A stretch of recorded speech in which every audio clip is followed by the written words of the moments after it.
И още любопитни новини. Двама пътешественици, едно куче и каравана. Ще видите една история за това как ентусиасти стигнаха от Холандия до България. Най-интересното е, че те пропътуваха цялото разстояние само с една каравана. Днес сутринта екип на Календар посрещна Дирк Ридер и Питър Бил в София.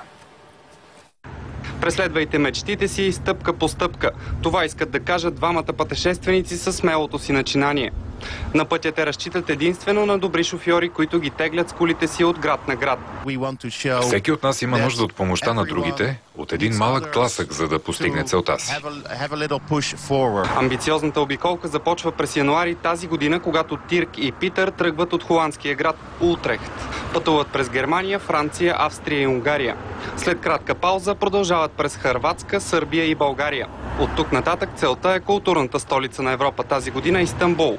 Ето на това му се казва ентусиазъм. Двама пътешественици, едно куче и една каравана. Ако видите това на магистралата за Пловдив, закарайте ги до най-близкия град по пътя към тяхната дестинация. До Белград, дори до Ниш всичко вървеше плавно. В Ниш обаче се наложи да чакаме почти 2 дни, докато намерим шофьор към София. В замяна на всеки помогнал, Дирк и Питър предлагат интересен начин да сбъдне мечтата на живота си. Записваме вашата мечта и я затваряме в една от нашите специални кутии. Тази кутия е нашият подарък към вас, ако ни помогнете в пътуването. Слагате кутията до леглото си, за да ви напомня, че трябва да направите нещо, за да реализирате желанието си.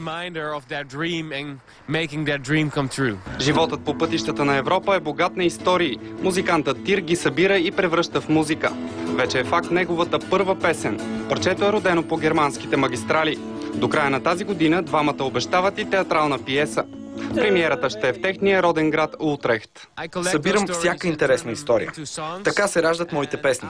А представлението ще покаже на хората през какво минахме последните няколко месеца. Докъде са стигнали нашите приятели по пътя си към Истанбул, всичко това можете да научите на техния официален сайт www.caravanproject.eu.